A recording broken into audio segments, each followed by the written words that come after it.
What do you think the function of every business in America is? I'll let you know when my questions are rhetorical. What do you think the function of every business in America is? Make money. If I ask that question 100 times a year to audiences of 500 people each, that is the answer I will get the most often. The three most common answers I get to that question are make money, make a profit, and sell something. Those are the three most common answers we get. Unfortunately, it's the wrong answer. And I discovered the correct answer many years ago, walking through a bookstore in Atlanta, Georgia.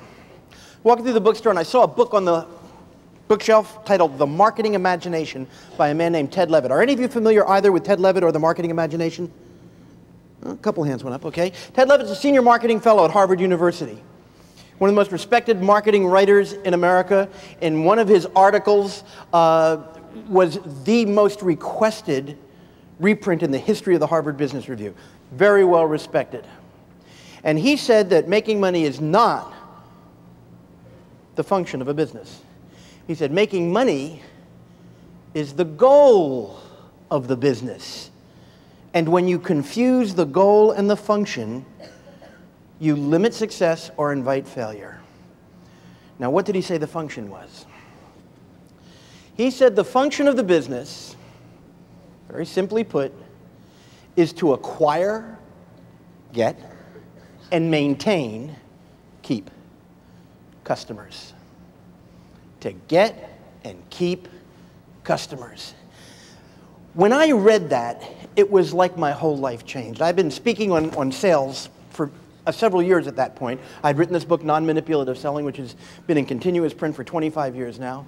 And I looked at those words, the primary function of every business, the acquisition and maintenance of customers, and it literally changed. It's so beautiful in its simplicity. But when you stop and think about it, you know, you look at those words, the primary function of every business is the acquisition and maintenance of customers. Isn't that obvious?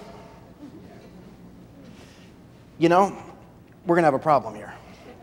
When I ask a question, I expect an answer. Isn't that obvious? Thank you. Let me tell you how obvious the answer to that question is. You know, when you discuss this issue in an academic environment, in an intellectual environment, it's very obvious. But let's talk about how obvious it really is.